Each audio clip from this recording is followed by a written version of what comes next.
अगर क्लासिक में four arms के बाद कोई हमारा एलियन फोर्स में फेवरेट एलियन था तो वो था यूमांगसॉर। तो आज हम पता करेंगे यूमांगसॉर की ओरिजिन और उसके बारे में कुछ चीज़ें।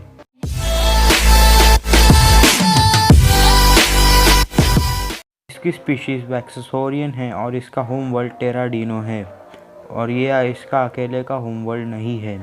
ये इनके कुदरती शिकारी कासोफेक्स, अल्टीमासोरिया और साथ ही साथ गैस्ट्रोडैक्टिल की स्पीशीज़ का भी होम वर्ल्ड है।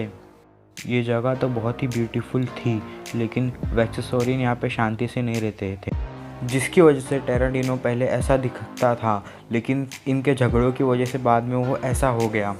बात करें इनकी पावर्स और एबिलिटीज़ की तो इनके पास enhance strength, enhance durability, enhance agility, enhance reflexes, enhance jumping, powerful roar, size alteration, powerful tail, strong and sharp teeth और यूमांगसॉर एक लिमिट तक स्पेस में भी सर्वाइव कर सकता है और उसके ऊपर विंड का और हीट का कोई भी असर नहीं होता। यूमांगसॉर किसी भी चीज़ को बहुत ही दूर फेंक सकता है और यूमांगसॉर एक मेथेनोसियन और साथ ही साथ एक क्रिस्टल सेपियन से फिजिकली काफ़ी स्ट्रॉन्ग है और यूमांगसॉर के स्किन पर भी ब्लास्टर का कुछ असर नहीं होता क्योंकि उसकी स्किन बहुत ड्यूरेबल है। और साथ ही साथ यूमांगसॉर अपने साइज़ को भी बढ़ा सकता है, जिसकी वजह से उसकी बॉडी पर प्लेट्स आ जाते हैं और उसकी पूंछ पर स्पाइक्स आ जाते हैं और साथ ही साथ उसके नाखून भी बढ़ जाते हैं। अब बात करते हैं यूमांगसॉर की वीकनेस के बारे में। तो यूमांगसॉर की सबसे बड़ी वीकनेस उसका कुदरती शिकारी है, जो उसका शिकार बड़ी आराम से कर पाएगा। ये बेन 10 के क्रिएटर्स ने खुद कंफर्म किया है कि यूमांगसॉर फोर आर्म्स के सामने वीक है फिजिकली, और अगर कभी यूमांगसॉर और फोर आर्म्स लड़े तो ज़रूर जीत फोर आर्म्स की होगी। और एक बार तो जेट्रे ने यूमांगसॉर को बड़ी आसानी से उठा लिया था। जेट्रे के न्यूरोशॉक ब्लास्ट से यूमांगसॉर को काफ़ी तकलीफ़ होती है। साथ ही यूमांगसॉर की सबसे बड़ी वीकनेस इलेक्ट्रिसिटी है। इलेक्ट्रिसिटी के सामने वो ज़्यादा ड्यूरेबल नहीं है। यूमांगसॉर एक पानी में रहने वाला तो एलियन नहीं है, जिसकी वजह से अगर वो पानी में गिर जाए तो वो वहाँ पर डूब के भी मर सकता है। और उसकी बड़ी साइज़ में उसकी सबसे बड़ी कमज़ोरी आग होती है, जिसका मतलब है कि अगर अब यूमांगसॉर अपना साइज़ बड़ा कर ले तो एक पायरोनाइट उसे आराम से जला कर हरा सकता है।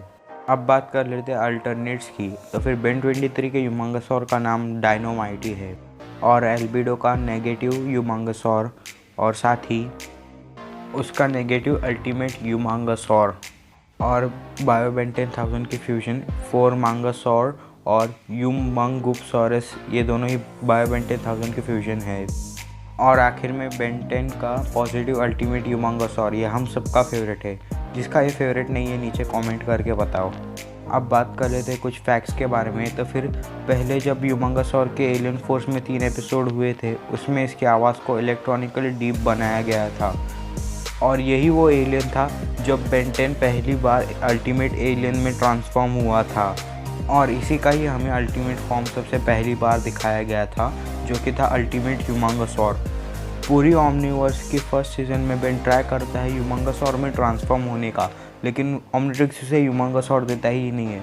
लेकिन सीज़न 1 के फाइनल एपिसोड में बेन फाइनली यूमांगसॉर में ट्रांसफॉर्म हो ही जाता है। बेन के अलावा भी काफ़ी लोग यूमांगसॉर में ट्रांसफॉर्म हुए, जिनमें एज़मथ, एल्बिडो, विलगैक्स के बायोइड्स, ग्वेन और साथ ही साथ अल्फ़ा भी इसमें ट्रांसफॉर्म हो चुका है।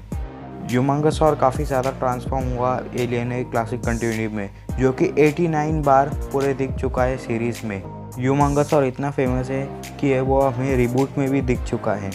और इतना ही नहीं, यूमांगसॉर हमें एलियन स्वॉर्म मूवी में दिख चुका है और हीरोज़ यूनाइटेड में यही पहला एलियन था जिसे बेन ने यूज़ किया। और एलियन फोर्स के बाद बेन हमेशा यूमांगसॉर में ट्रांसफॉर्म हुआ, जिसमें हर बार उसका लुक चेंज कर दिया गया।